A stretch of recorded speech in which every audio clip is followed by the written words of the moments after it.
देखिए अभी तक आपने देखा कि जब दो फलन काहे में दिए हैं, गुणन में दिए हैं, तो उनका अवकलन कैसे करते हैं। पहला फलन दूसरे का अवकलन प्लस दूसरा फलन पहले का अवकलन। अब बात आती है कि अगर दो फलन सरभाग में दिए हैं, भिन्न के रूप में दिए हैं, अंश बटा हर के फॉर्म में दिए हैं, तो उनका अवकलन कैसे करेंगे। तो आप इसको सीखना बड़ा सिंपल आसान। क्या बेटा, हर और क्या कर लेते हैं, अंश का अवकलन। तो हर d बाई dx अंश, बीच में माइनस चिन्ह, फिर क्या कर लेते हैं अंश, फिर क्या बेटा d बाई dx हर, और फिर क्या बेटा हर का होल ऑफ स्क्वायर। फिर से एक बार कैसे करते हैं, हर d बाई dx अंश माइनस अंश, हर का अवकलन और बटे हर का होल ऑफ स्क्वायर। एक बार फिर से क्या बेटा, हर अंश का अवकलन माइनस अंश, हर का अवकलन बटे हर का होल ऑफ स्क्वायर। इसका भी एक एग्जाम्पल देख लेते हैं। मान लीजिए मुझे अवकलन करना है d बाई dx x अपान कुछ भी कर लेते हैं, मान लीजिए cos x का करना है, ठीक। अब मुझे इसका क्या करना है, अवकलन करना है। तो एक तो तरीका है बड़ा सिंपल कि cos को ऊपर ले जाओ तो sec हो जाएगा, तो आप आंसर को फर्स्ट सेकंड से कर सकते हैं, लेकिन चूंकि मैं आंसर बताना है इसलिए हम आंसर से ही बताएंगे। तो क्या होता है, हर यानी cos x d by dx अंश का अवकलन, मतलब x का अवकलन माइनस क्या बेटा अंश यानी x, और d बाई dx किसका, हर का अवकलन, मतलब क्या बेटा cos x, और अपान क्या बेटा cos x का होल ऑफ स्क्वायर। अब इसको कैलकुलेट कर लेंगे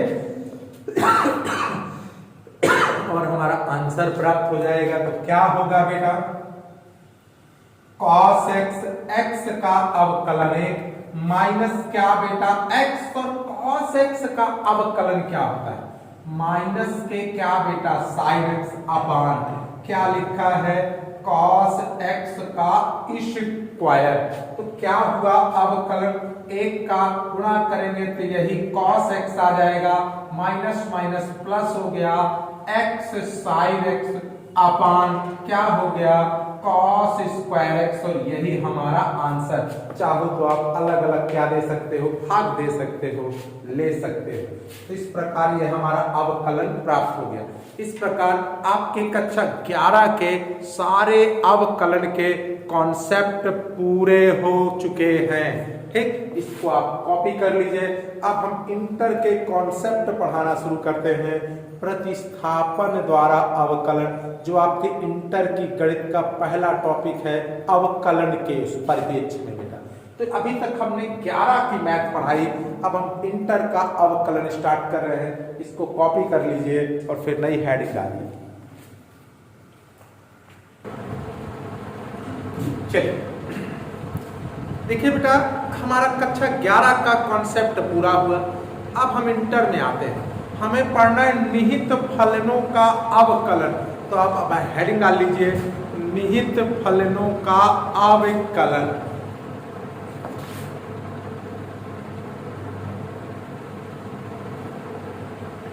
निहित फलनों का अवकलन। अब बात करते हैं कि सर ये निहित फलनों का अवकलन क्या होता है। तो देखिए बेटा, आपने कुछ मूल फलन पढ़े, जैसे क्या पढ़ा, sin x पढ़ा, cos x पढ़ा, tan x पढ़ा, sec x, ये सारे मूल फलन। log e बेस x पढ़ा, a की पावर x पढ़ा, e की पावर x पढ़ा, ये सारे मूल फलन। तो क्या दुनिया संसार में केवल यही फलन पर संभव है? नहीं, बहुत सारे फलन ऐसे होंगे जो ये तो नहीं होंगे लेकिन जैसे होंगे। जैसे मैं फॉर एग्जाम्पल आपके लिए मूल फलन क्या है, जैसे y बराबर sin x दिया है, ये मूल फलन। लेकिन अगर सोचो y बराबर sin क्या दिया होता, 6x दिया होता, ये मूल फलन नहीं होता। मूल फलन जैसा है लेकिन मूल फलन नहीं, ठीक। तो अब आप समझिए, इनको बोलते हैं व्युत्पन्न फलन।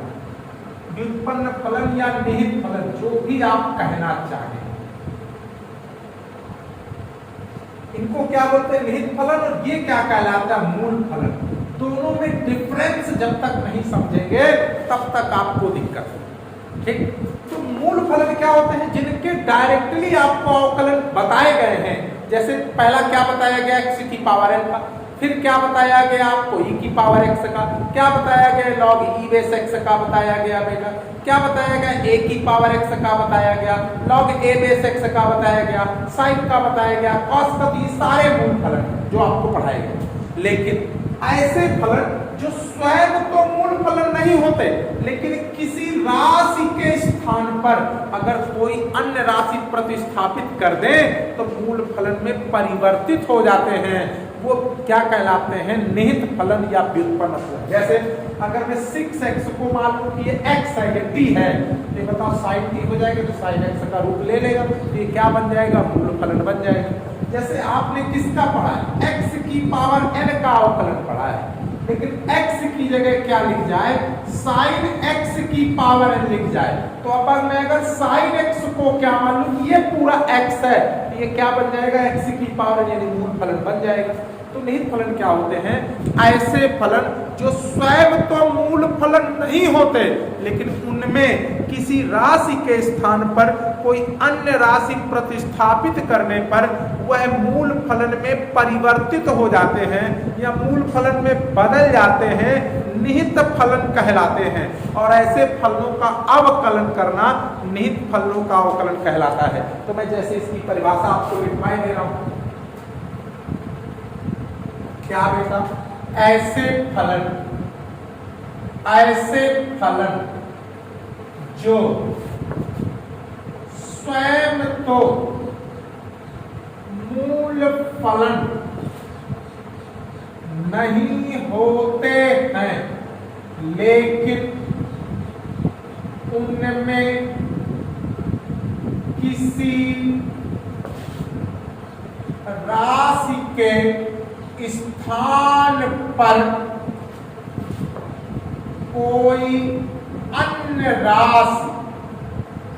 कोई अन्य राशि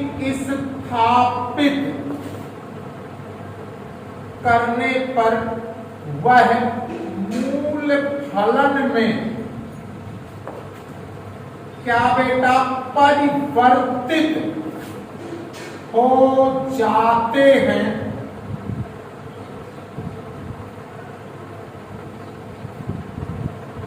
निहित फलन कहलाते हैं, निहित फलन कहलाते हैं। कहने का मतलब ऐसे फलन जो स्वयं तो मूल फलन नहीं होते, मतलब स्वयं मूल फलन नहीं होते, लेकिन उनमें किसी राशि के स्थान पर कोई अन्य राशि अगर मैं प्रतिस्थापित कर दूं तो वो क्या हो जाते हैं, प्रतिस्थापित करने पर वे मूल फलन में परिवर्तित हो जाते हैं, निहित फलन कहलाते हैं। क्लियर बेटा। जैसे एक एग्जाम्पल ले लूं बेटा मैं, जैसे y बराबर दिया है, साइन क्या दिया है, मान लो x दिया है, सॉरी साइन मान लो क्या दिया, 15x दिया है। अब अगर मैं 15x को कुछ मान लूं, क्या बेटा माना, क्या माना, 15x बराबर t, तो y बराबर क्या हो गया, साइन t हो गया, जो कि ये क्या हो गया, मूल फलन हो गया। ये sine x, sine t, sine theta, ये सब मूल फलन होते हैं। तो ये स्वयं मूल फलन नहीं था, लेकिन मैंने 15x की जगह कोई राशि रख दी तो वो मूल फलन में क्या हो गया, परिवर्तित हो गया। तो ठीक है, ऐसे फलन क्या कहलाते हैं, व्युत्पन्न फलन, निहित फलन या व्युत्पन्न फलन कहलाते हैं। और ऐसे फलनों का जो अवकलन होता है उसे कहते हैं निहित फलनों का अवकलन। तथा ऐसे फलनों के अवकलन की प्रक्रिया निहित फलनों का अवकलन कहलाती है। और ऐसे फलनों के अवकलन की जो प्रक्रिया होती है वो क्या कहलाती है, निहित फलनों का अवकलन। और इसी को आज आपको क्या करना है, पढ़ना है। तो समझ में आया निहित फलन क्या होते हैं। ऐसे फलन जो स्वयं मूल फलन नहीं होते लेकिन उनमें किसी राशि के स्थान पर कोई अन्य राशि रख दूं तो वो मूल फलन में क्या हो जाए, परिवर्तित हो जाए, तो क्या कहलाते हैं, निहित फलन। ठीक है, तो इसको कॉपी कर लीजिए।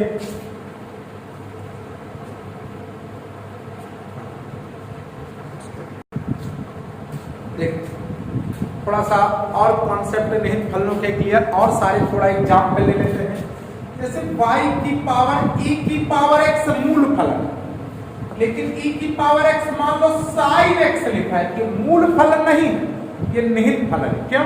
क्योंकि अगर मैं sin x को t मान लूं कि माना sin x बराबर क्या बेटा t, तो y बराबर e की पावर t बन गया, जो कि एक मूल फलन है। e की पावर x, e की पावर t, e की पावर थीटा, जहां ये है ये सारे क्या है, मूल फलन है। तो ये मूल फलन है। कुछ और एग्जाम्पल ले लेते हैं। जैसे y की पावर कुछ भी मान लीजिए क्या दिया है, साइन इनवर्स x, ये मूल फलन है, लेकिन साइन इनवर्स और यहाँ पर क्या लिख दी जाए, लॉग x, ये मूल फलन नहीं है। साइन इनवर्स x, तो अब मैं क्या कर लूँ, अगर लॉग x को मान लूँ तो साइन इनवर्स x ये मूल फलन बन जाएगा। तो ये कैसा फलन है, निहित फलन है। तो आपको पता होने चाहिए कि मूल फलन कौन से हैं और निहित फलन। तो मूल फलन तो उतना ही है घिसे पिटे जो आपको पढ़ाए बेटा, x की पावर n, e की पावर x, a की power x, log e base x, sin x, cos x, tan x, sec x, cos x, cot x, inverse, यही तो मूल फलन है। इनके अलावा जितने फलन हैं वो क्या है, निहित फलन है। अब हम निहित फलनों के अवकलन की प्रक्रिया को समझते हैं। तो निहित फलनों के अवकलन को करने की दो विधियां, एक रिटन मेथड और एक ओरल मेथड। तो रिटन मेथड में बता तो रहा हूं एक दो सवाल, लेकिन उससे आपको सवाल लगाने नहीं है, आगे चल के आपको ओरल मेथड का प्रयोग करना है। लेकिन फिर भी आप जान लीजिए, आपके लिए जरूरत है। तो चलिए देखिए, निहित फलनों के अवकलन के दो मेथड हैं, एक रिटन मेथड और एक ओरल मेथड। तो देखिए फर्स्ट मेथड मैं एक दो एग्जाम्पल लेता हूँ। जैसे यही y बराबर क्या दिया है, e की पावर क्या दिया है, sin x, यही सवाल दिया और इसका हमें x के सापेक्ष क्या करना है, अवकलन करना है। लेकिन प्रॉब्लम है कि ये मूल फलन नहीं है, क्योंकि अवकलन सिर्फ e की पावर x का होता है। तो मैं क्या कर लूंगा, मान लूंगा, माना क्या माना, sin x बराबर क्या बेटा t, मैं मान लूंगा, मैं इसको बोलते प्रतिस्थापन कर दूंगा। तो बताओ y बराबर e की पावर sin x को क्या माना t, अब ये मूल फलन में बदल गया। अब मैं इसका अवकलन कर दूंगा, तो किसके सापेक्ष, x के सापेक्ष क्या करने पर, अवकलन करने पर ये देगा कि किसके सापेक्ष करना है। तो d बाई dx और y, यहाँ पर d बाई dx और e की पावर dy बाई dx हो गया। अब ये बेचारा फंस गया। क्यों फंस गया, क्योंकि अवकलन मुझे x के सापेक्ष करना है और फलन मेरा t के पदों में है। तो फिर इसका कैसे करेंगे, तो देखिए d बाई dx e की पावर t, ऐसी स्थिति में dt का गुणा और dt का भाग कर लेंगे। तो क्या करेंगे, ऐसी स्थिति में t का गुणा और dt का गुणा और dt का क्या कर लेंगे, भाग कर लेंगे। ये मैंने dt का गुणा और dt का भाग कर लिया। अब आइए dt और dx को आपस में बदल लेंगे, एक्सचेंज। तो dt dx की जगह तो d बाई dt और e की पावर t, और dx ने dt का स्थान लिया तो dt अपान dx आ गया। अब जरा देखिए बेटा, e की पावर t का t के सापेक्ष बड़े इत्मीनान से और बड़े आराम से, क्योंकि e की पावर t का t के सापेक्ष आप जानते हैं e की पावर x का e की पावर x होता है, तो e की पावर t का t के सापेक्ष e की पावर t हो जाएगा। और यहां पर क्या करेंगे, d बाई dx और t का मान रख देंगे जो आपने माना था। तो t बराबर क्या माना था, sin x। आ जाइए यहां पर, तो d बाई dx बराबर e की power t into sin x, एक मूल फलन है और sin x का अवकलन क्या होता है, cos x, और बस t की वैल्यू और आंसर, t का मान क्या है, sin x into cos x, और यही आपका क्या हो गया आंसर। ये आपका कौन सा मेथड है, फर्स्ट मेथड। ठीक, इसी के आधार पर बहुत सारे सवाल आपके सॉल्व होंगे, जरा कॉपी करिए।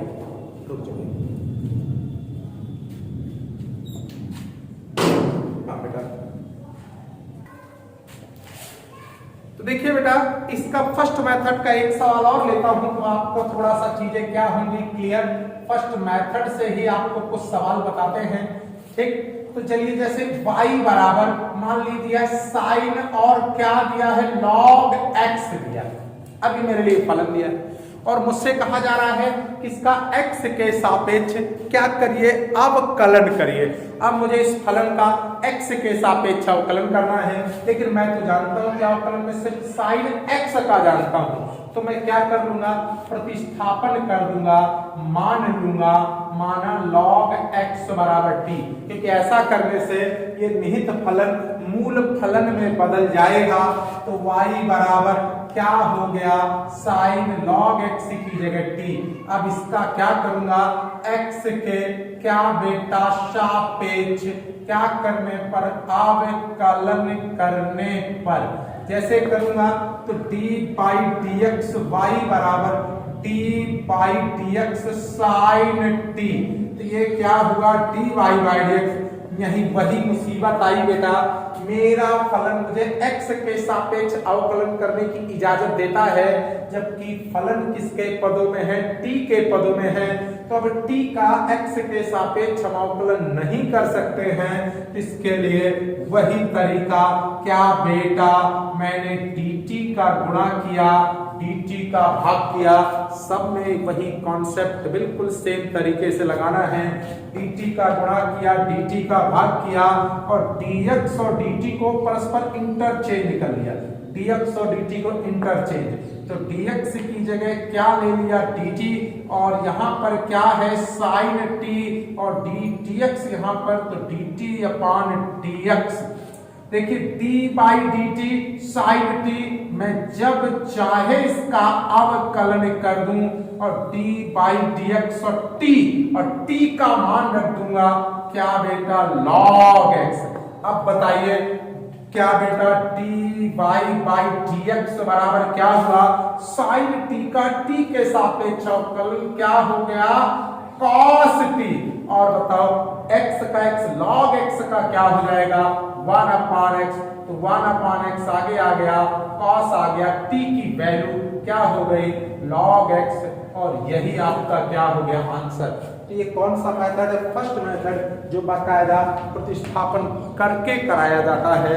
लेकिन मैं आपको सजेशन दूंगा ओरल मेथड पढ़िए, क्योंकि उससे सवाल थोड़ा जल्दी सॉल्व हो जाते हैं। सवालों को जब सवालों के बीच में आ जाता है तो इस तरीके से करने में थोड़ा टाइम ज़्यादा लगता है, तो आपको सेकंड मेथड सीखना है। कॉपी कर लीजिए।